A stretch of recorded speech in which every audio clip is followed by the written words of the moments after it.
Greetings and welcome to THEOSOPHIA, Esoteric Studies. Today at our meeting, we're going to conclude the chapter on angels.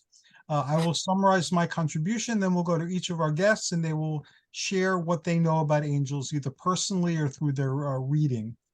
In ancient Greece, angelos meant messenger. It was the same as the Hebrew malach, and anybody could be a messenger. So this could be a messenger that delivered let's say Lorraine got flowers and somebody delivered the flowers to her. That was an angel because he was a messenger. Or it could be somebody from a high god who is bringing a message to humanity. Same word. Just like the word Lord could refer to a higher power and also to somebody who was in charge of a household or a castle or a piece of land or a town or something. So there were no angels as separate entities in antiquity. There were, however, entities that were between places. So they weren't of the earth, they weren't of the heavens or the high heavens, they weren't of the underworlds, but they were in betweeners. And these were usually perceived as folklore entities. So in Greece, it would be satyrs, it would be centaurs, it would be nymphs, it would be aerika, which means creatures of the air. There are countless tales told of such creatures, and they would be in the middle. And those that acted as messengers to a divine power, they'd be angels. And being an in-between creature was being a daemon, which is where we get the word demon from. Now, daemon is a neutral term, just means an in-betweener. And the ancients called the good ones agathi daemones, and the bad ones kakodemones. Kakodemon means bad in-between creature, and agathos daimon means innocent or blameless or guileless in-between creature. So that was the categories in antiquity. During the age of Alexander, between Alexander and the early Caesars, because they had theosophy, they started to become aware of all this old lore. They started to catalog the in-between creatures. So they called them eventually angels and demons. And they had elaborate cosmologies that they shared with each other.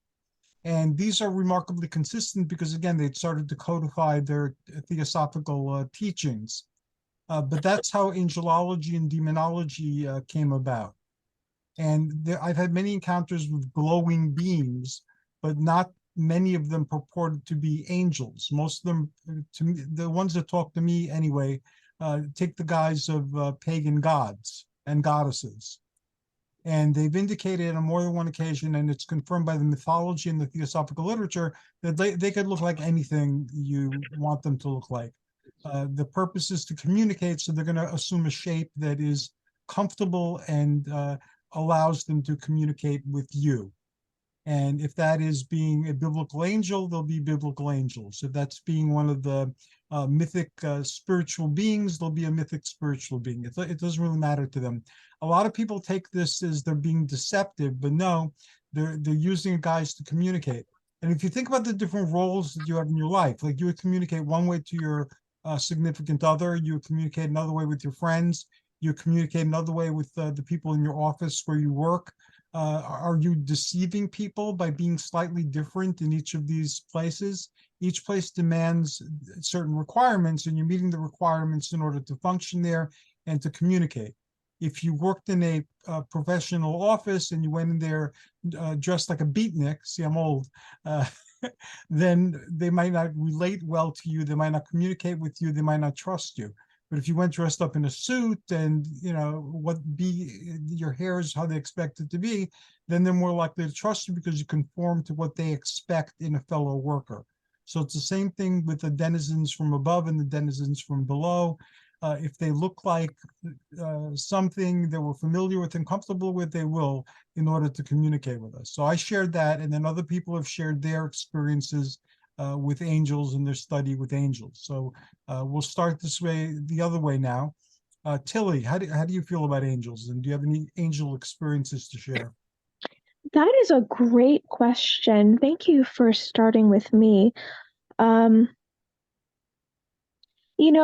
As far as angel stories go personally, do you think that sharing a near-death experience would be appropriate or fitting here? If you Yeah. feel it fits in and would be appropriate, yes. Okay. I do feel like I have met more of you could say a mythological angel before.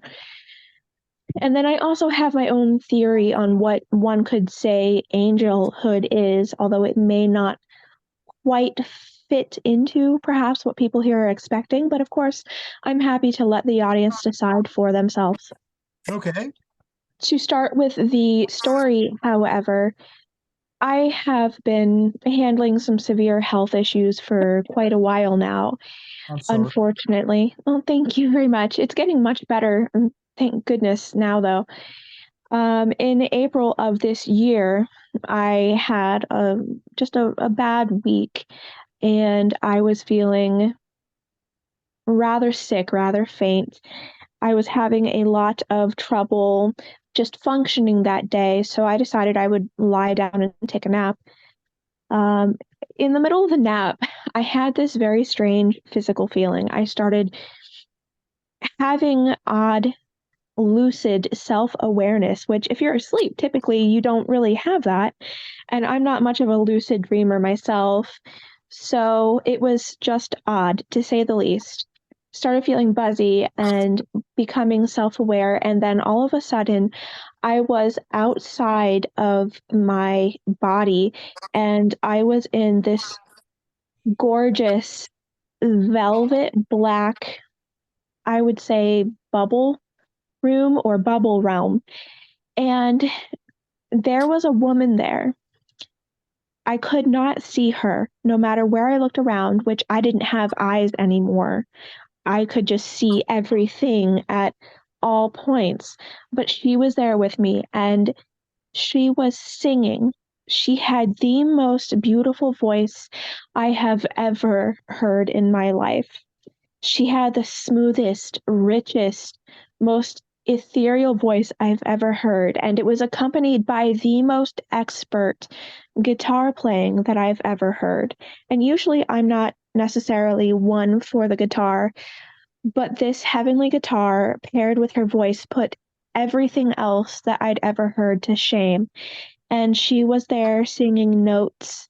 Um, have any of you friends ever seen the 1989 version of The Little Mermaid, actually, by Disney? Yes, of course. Long time Yes. ago. Yes. Yes. The Yes. subject of it, yeah.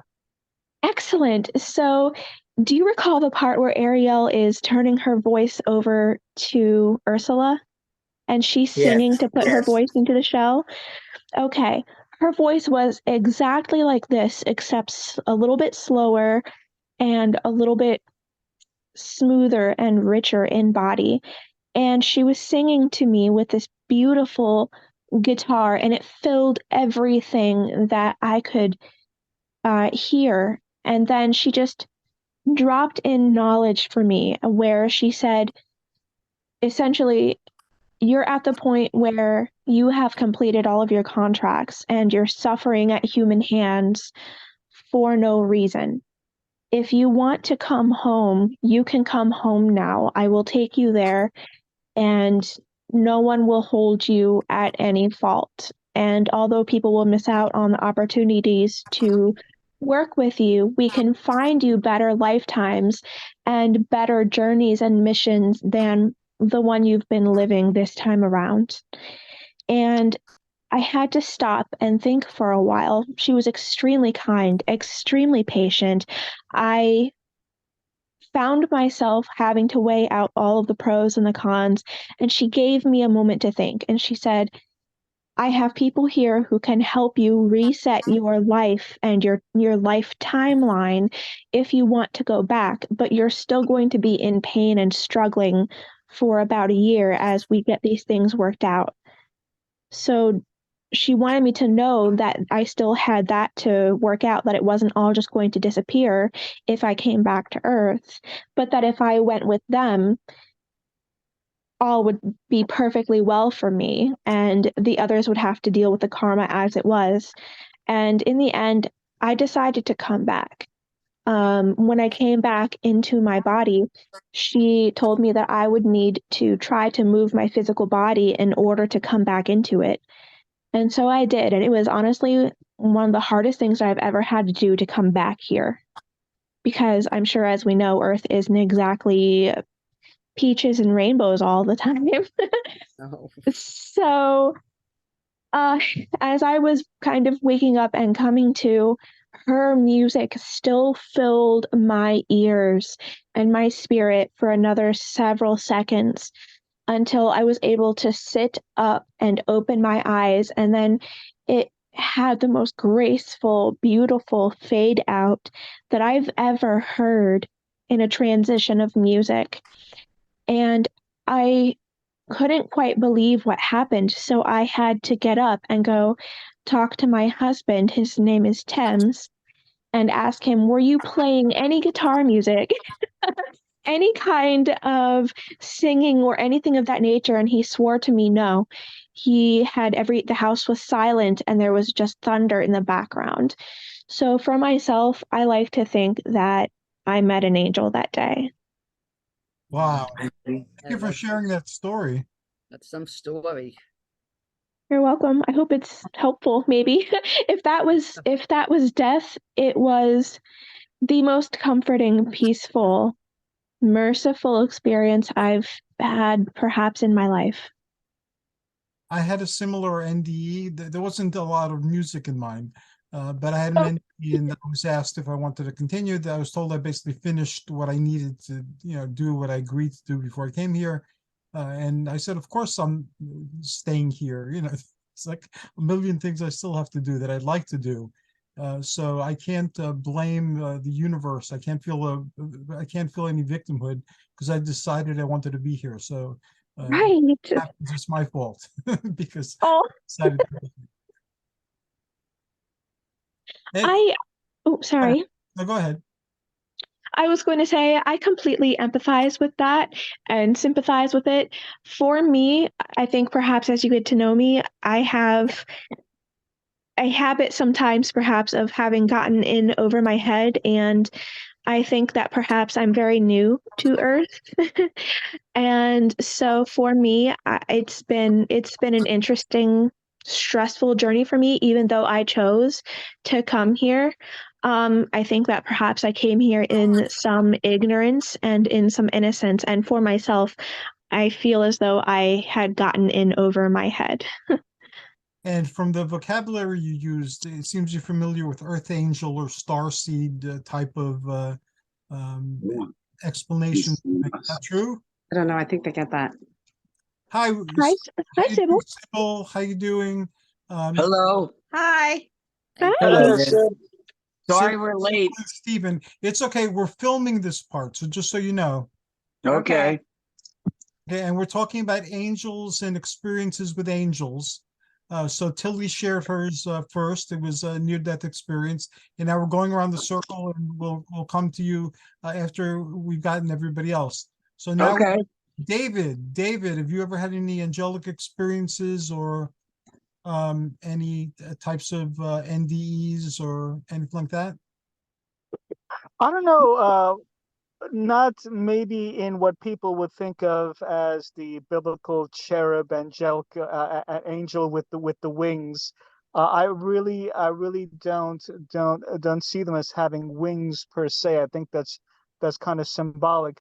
But in the dream state, I would get messages, and um I would just wake up. If it was a vivid dream, then then I would try to remember it. And I don't know if anyone, um, but I think that maybe they would come in the messages would come in a dream state. For example, in what they call a hypnagogic Mm-hmm. state, which is like you have a theta wave brain wave pattern. Then that'd be good because you'd be conscious, but you wouldn't be alert in terms of like the clock ticking in your living room or whatever. It's a different kind of consciousness. So Uh, but yeah, but I believe that perhaps in a dream state, there were some kind of messages, and there was a book by Julia Cameron called The Artist Way. I don't know if Yes. anyone is okay. If anyone's familiar with that book, Yeah, it sounds familiar. yeah. If I find extra copies, because a lot of people know I'm a book scout, and friends of mine, we all share and collect and exchange books. So it was a woman who was an actress. She was on TV in the 1980s. She brought me to this in Montclair. It was the Artist Way group, Mhm. and you read the book not like a um, not like a novel page to page. Okay, like I'll read 3 pages today. No, each chapter was like a workbook, and one of the things in that, one of the main precepts was the morning pages. Where as soon as you wake up, provided that you're not going to be late for work, or if you have maybe like an hour and a half time, you just start You writing three cook pages. anything off, you can eat that. And I had the most creative insights. Uh, one of the most when I was doing the morning pages, because you're not stressed. You don't have to go to work, and you have some time to just write things down. And I would receive messages. I would recall musical notes, so I'd have to musical notation. So I had to rethink back about 35 years ago or 40 years ago, when I used to know how to read and write music, and actually write notes like, hey, I heard a cool riff or a nice fugue, and I'll just write down the notes, guessing what the half notes or quarter notes were. I had artistic ideas. I had creative ideas, business ideas, things which would occur. So it might not be an angel per se in terms of what a lot of people would actually perceive as someone with a white robe and a clerical kind of outfit with wings, but there were some more in terms of messages, and perhaps the messages were not from my subconscious, but other people I trying to do. communicate with me. Um, They're gonna ask when us. when my uncle died about 4 years ago, and I visited my mom at the nursing home, and I told her that her brother died. She goes, "Oh, I had strange dreams uh the previous week about him, and now you told me that he passed away." And also, when my grandmother died, my dad told me that, yeah, I knew that she'd be dead. I get the phone call because I felt her presence passing away. Uh, uh, well, in a dream that particular evening before he woke up the next morning. So, in terms of an angel as a messenger or as a message, per se, in the dream state, yes. Yes, definitely. That makes a lot of sense. Thank you so very much, David. Okay, And sure. Michael, any angelic visitations or any thoughts about angels? Yes, couple of things. As I told you a long time ago, when we moved from Brooklyn to Long Island, I felt very displaced because I was 3. I suddenly lost all the people I knew, all my friends, everybody was gone. And my mother was delighted because now we had a laundry room in the basement, and it was a great big house, and we had a backyard. Well, long dull story short, I was in the kitchen playing with my mother, tops of my mother's pots and pans, and spinning them around and making crazy noises. And my mother was down in the basement. She was fine. My brother, who was a month old, was asleep in a crib not far away. All of a sudden, I heard a voice, a male voice, and he said, "You're Michael." And I don't know where it was. I thought the TV was on. I'm 3 years old. And I said, "Yeah, I am, Mom." And it wasn't my mother. And he said, "I'm Michael, and you're named for me. And I'm very pleased with you. You have beautiful energy, and you're a child that will give love to those around you." And I said, "Who are you? Where are you?" And he said, "I'm Michael." And all I saw was a face That's and cool. shoulders. And it was kind of almost like what we're looking at now, just like on TV. But he was translucent. I could see through him. My mother suddenly heard me talking to somebody, comes upstairs, and my mother's a typical Long Island mother. Michael, who are you talking to? And I said, the man. And she said, what man? And she runs to the kitchen door to make sure it's locked. And I'm 3, I can't reach the locks. She says, don't open that door for nobody, okay? And I ran into her closet. I put on a hanger on my head and silver foil behind me because I felt like an energy thing. I said, look, mommy, I'm an angel. She said, you're a what? And I said, I'm an angel. The man said I was like named for an angel. And she said, Michael, you're imagining things, you know, blah, blah, blah, blah. And she put me in my room and she locked the door. And she called my father. Somebody was looking in the window, Bob. She didn't believe me. And I you know, what could I say? But I felt that energy. And as you know, I'm very connected to the Kemetic, the Egyptian spirits. When I was to decide who was my mother goddess in our particular grove, it was much larger than a coven, we were a grove. They were expecting Gaia, Sharadrin, Freya, somebody from Northern Europe. I said, my mother's name is Aset, is Isis. And they said, Isis, we don't follow Isis. I said, no, well, I do. She's with me. And from behind me, I felt like big gold wings, like energy. And she was there and she's on my finger. I never go anywhere without Isis being around my energy. And it was there. And I felt that that's where I was at home. At Kemet, Egypt was home. And it is, and it was. And I bring that energy to anyone around me. By the way, I wanted to say, the death spirit you were talking to, her name was Eleonora. She is a spirit guide that is involved with what Hercules would say is the river Styx, the land of the land of the dead. And Eleonora is a spirit who was protecting you, and she is I guess they'd call her a death angel. But Are you Eleonora, talking to me? yes, I am. I'm sorry. Yes, I was. Oh, okay. Her name is Eleonora, and you'll see her again before you leave the earth. Well, that's good to know because I really liked her. Well, she's there for you. She's like a watcher, and she'll be there. She calls herself a gatekeeper, Eleonora, and she's very beautiful. But like you say, she's in black velvet. You can't see her till she wants you to see her. Oh, so the black velvet was purposeful then. She didn't want you to see her. You weren't going to die. She knew you were going to say no, so you didn't need to see her yet. When you open your eyes, when your third eye opens, when you're gone, when you've left the earth, you'll see her. She's quite beautiful, and you'll leave peacefully. Well, thank you for that. I appreciate that. She told me to tell you this, and I felt it.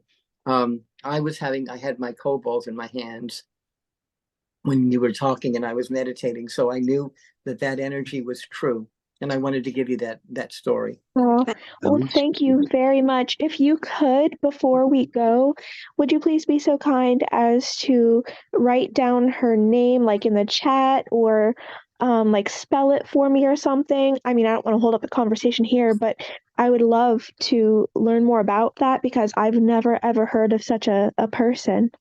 You won't. She's not recorded anywhere. She's beyond human knowledge.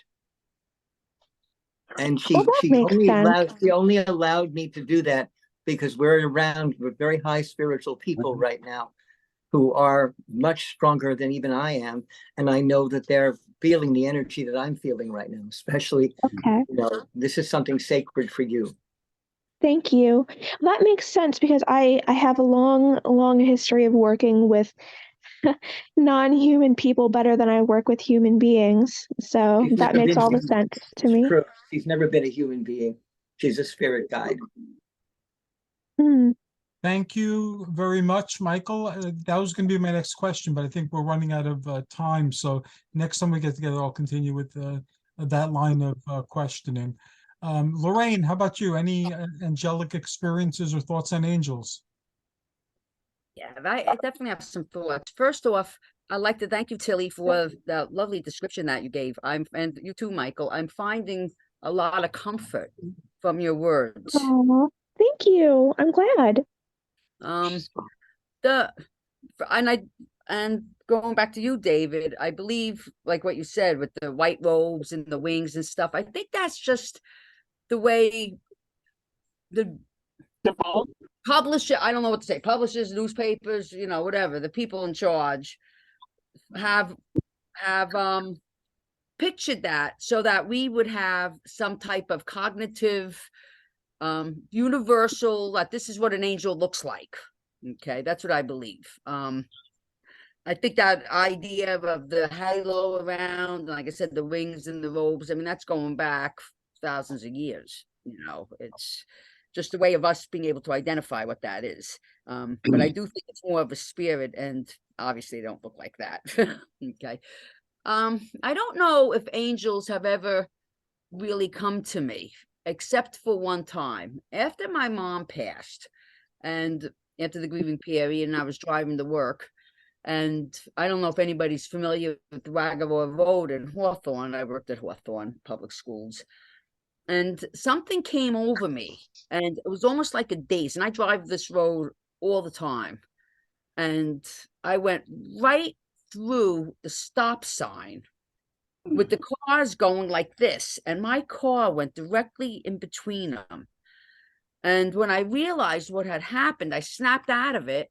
And I realized what had happened. I got to the other side of the road. I was like, thank you, Mommy, because I know she was the one who was watching me to get through that. So if you want to hear, so my idea about an angel, I'm sure she's in heaven. She's a good person. And I think she watched over me that day and got me through that horrible, horrible intersection. I cannot believe I wasn't like hit like that by both sides. It was a miracle. And after, so I said, thank you, Mommy. And I realized like she definitely made that happen for me to get through that. But other than that, I don't really see myself being visited by angels. I don't know why. I'm more likely to be visited by a ghost, I think, or perhaps the ghost is the angel. Well, Lorraine, if I may, I do have some input on that, actually. This was the other part of what I had not gotten to finish, which that's perfectly okay, but this feeds into what you're saying.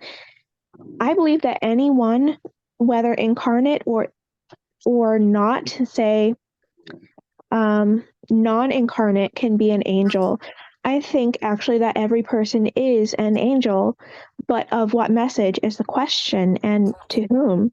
I believe that it's mostly just a relative subjective title, and that each person in their own angelhood, you could say, delivers different messages and opportunities or blessings depending on, in my opinion and in my experience, a blend of the presentation of the person and the interpretation of the beholder, if that makes sense.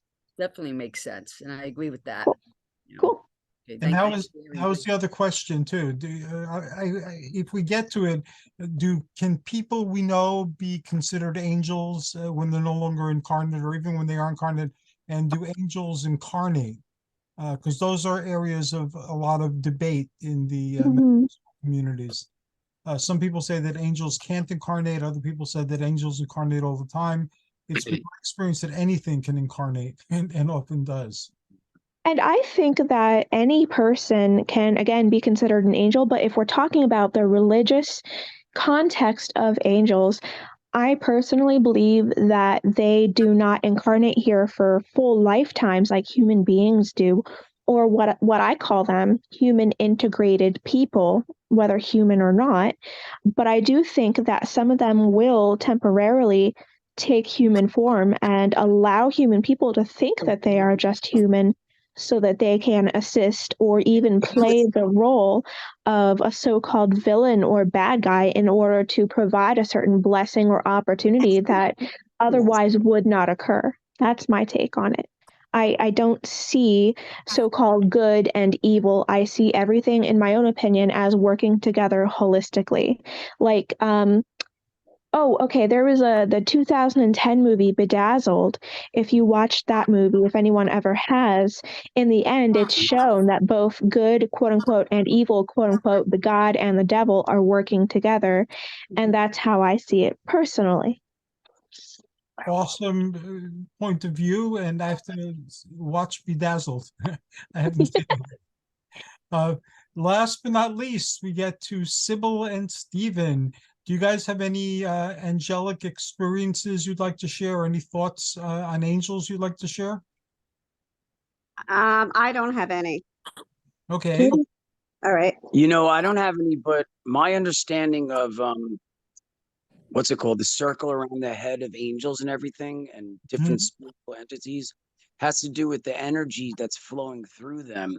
And because it's going through unqualified by a lesser consciousness of ego, that's the representation of the circle, the halo. That was the word I was looking for, around whomever's head. Like they show Jesus with that and angels and whatnot. But I've never had an encounter with an angel as far as I know. Like Lorraine, I've had encounters with ghosts and I've had a lot of a those. lot, but not as far as I know an angel, you know.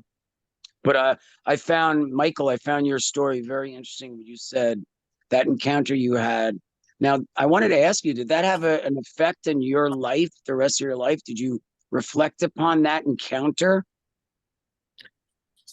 Between the goddess or the quote unquote angel? The quote unquote angel that you said his name was Michael also, from what I understood. Did I understand you correct? Yeah, I believed he was what we would call the archangel Michael. And Wow, yes, as long as I've been alive, I've always felt him around me. I've always felt protected. I've had minimal terrible things as far as physical things happening to me in my life. I know I've seen when I'm on the curb and I've seen an accident happen and I could have stepped into it and I didn't. wow. I know when someone, I was mugged once and I was told, don't go down this block. And of course, being a dum-dum, sometimes I did. The only thing that was smart, the guy mugged me and I said to him, oh, you don't need my wallet. You just want the money. Give me the wallet back. I had my handkerchief in my hand and I took the wallet back and had his fingerprints. We got him caught in 2 days. That's so great. That's great. The higher forces said, Michael, Michael, tell him he doesn't need your wallet. And there it was. So I know that I am protected pretty much. Watch out. And I know that, most people are, and they're not aware of it and they don't listen. Yes, They don't I listen agree. to the higher energies. And I thank God that I'm kind of a big mouth because I will tell people, look there, listen, you're only here for a little time as you. I Good always for say, you. even if Probably you impacted a believe lot in of people. I was going to say, even if you believe in reincarnation, you're only going to be you once. So make the most of it. I agree. Correct. I agree too. Okay, so Question. sure. Sorry. Well, we were talking about angels, but the concept of guardian angels, that'd be a different level than in terms of the angel chat that we're talking about, correct? I No, don't think so. we have I don't think so. we have I believe half an hour. So if you want to talk about guardian angels, you can talk about guardian angels. Yes, because there are certain kind of esoteric groups, and they talk about what's known as the holy guardian angel, and that everyone has one. Maybe not they're fully connected with that holy guardian angel for them to get them through life. And it was one of the rituals that certain kind of groups would do.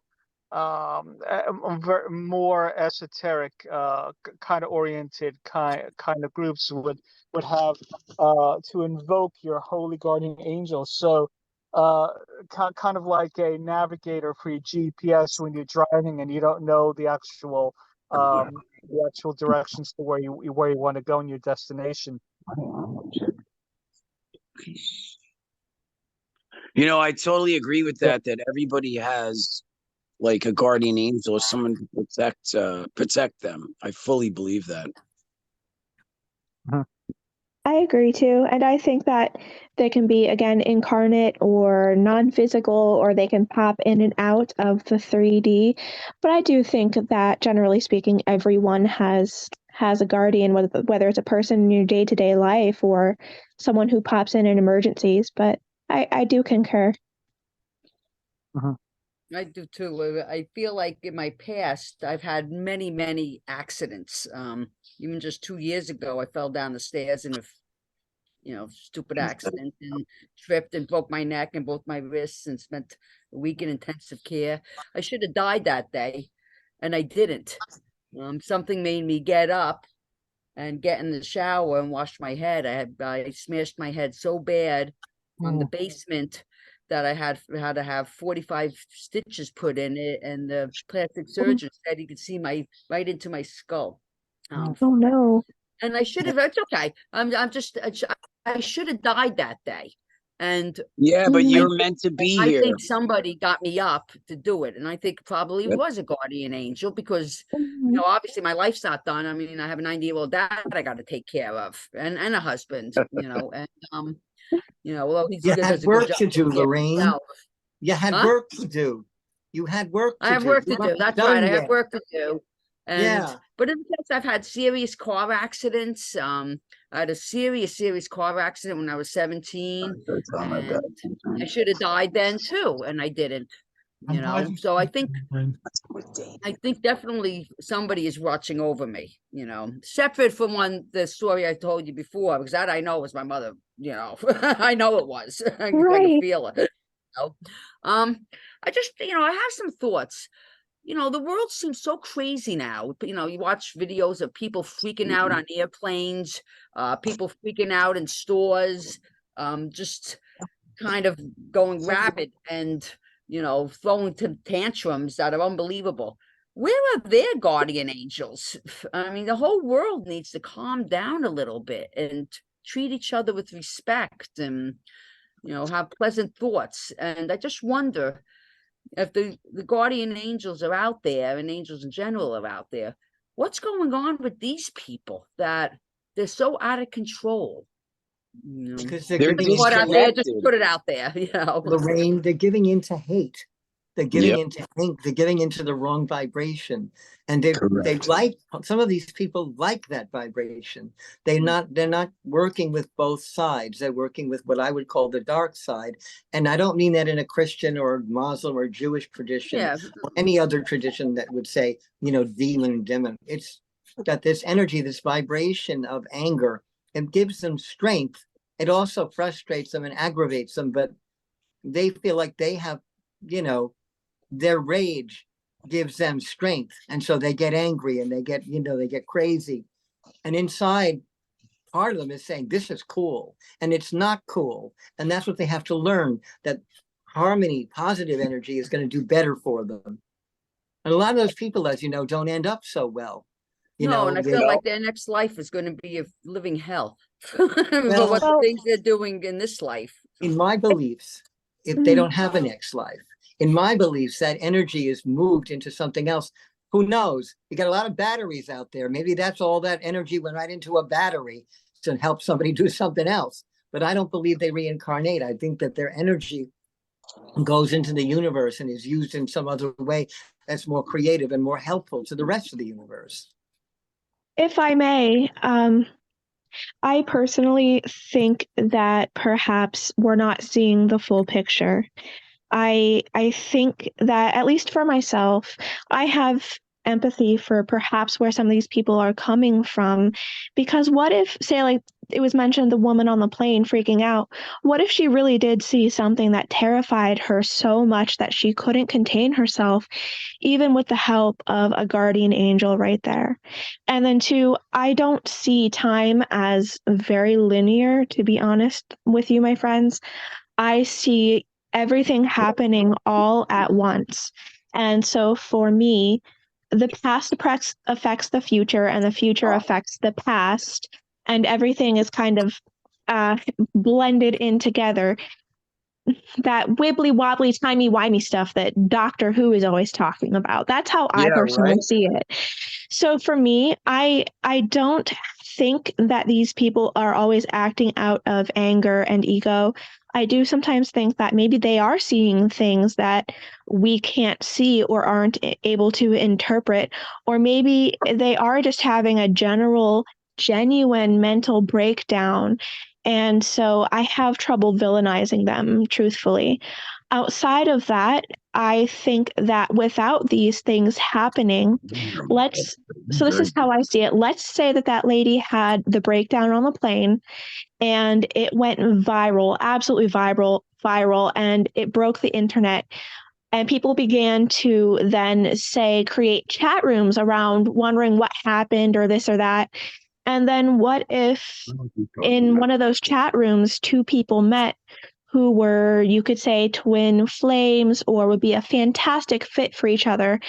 And in all the timelines out there, they wouldn't have met unless that lady had provided the original incident, which was the freak out on the plane, which led to the chat room being connected. Does that make sense? Yeah, and then thus they Makes met, sense, yes. right? I Mm-hmm. just, So there's that's just how a I level, see it. there's just What a were you gonna level of say, Michael? frustration out there.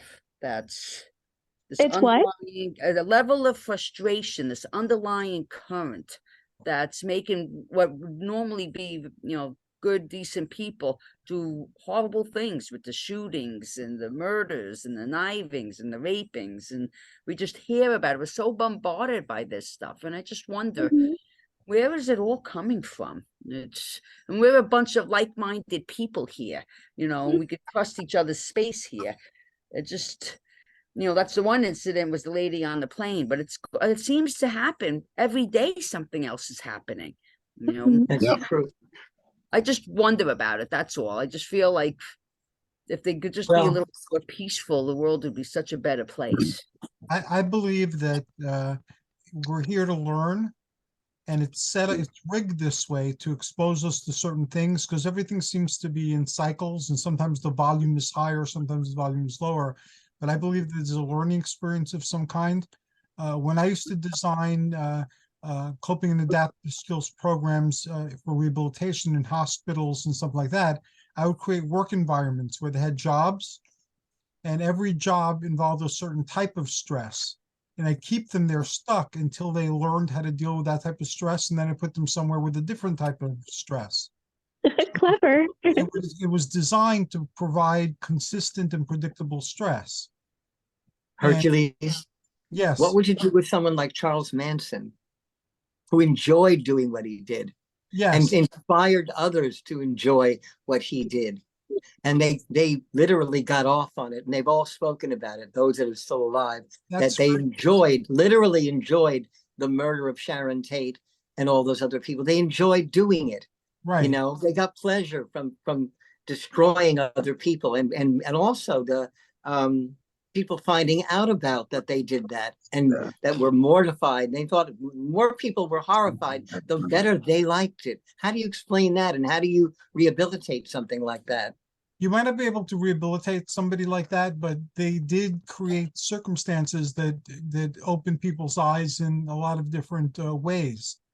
I'm not happy with the way the world is, and according to my beliefs, after we leave here, we can use our creativity to create perfect worlds. We can create our own Elysiums. So that's what we call them in Greek. So there's like an Elysium, like a glam Elysium, where people are treated like movie stars if they made an impression on Earth, good or bad. It's kind of like the National Enquirer of Elysiums. There's an Elysium for mystics. There's an Elysium for good people, good everyday people. And there's an Elysium for each person who wants to tackle creating a perfect world.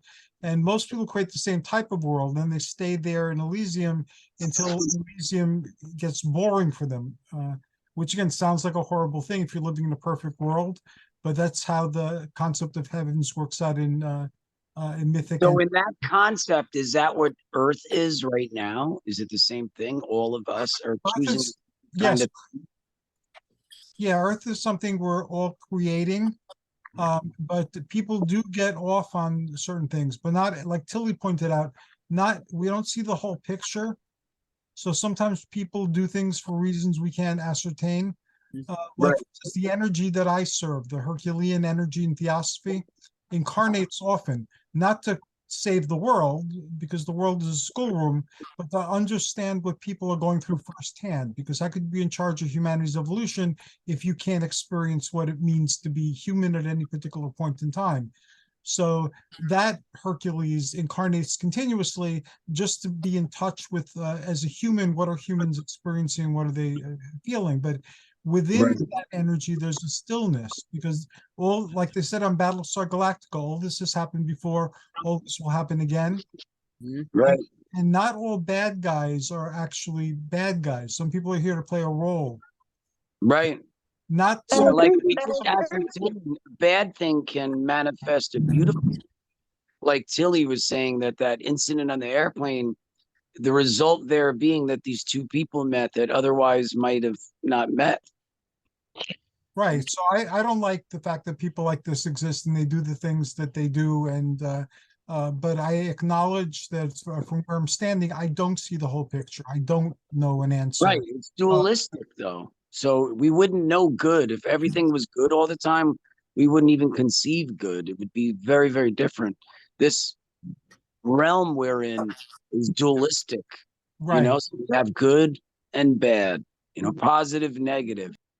Well, my friend, if I may, I I disagree with you on the basis that what you are stating is, as far as I can tell, opinion based, and it seems as though many people are placing labels, good, bad, this or that, but from my own viewpoint and experience, things are far more gray than that. They're far more blended.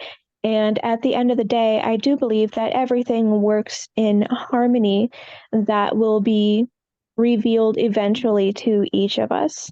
So for myself, and I am a teacher, the people that I help and that I take care of, I always recommend that they look for the pros and the cons, the blessings, and instead of the bad, the opportunities and the challenges instead, so that no one is getting stuck into a cycle of labeling people and things and events as being either good or bad or left or right and evil and saintly, if that makes sense.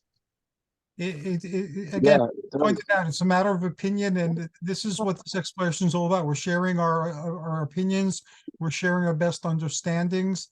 There aren't any answers, there are just more questions. And as long as we're open to other points of view, we'll see things from different places. And my mind gets changed fairly often. So somebody will say something somewhere, and all of a sudden I'll see things in a new way that makes better sense than the way that I was seeing things before. Unfortunately, we need to start wrapping up because I have a few questions to ask. So let me end the recording segment. Thank you to all who are watching this. It should be on YouTube tonight. And let me just stop recording.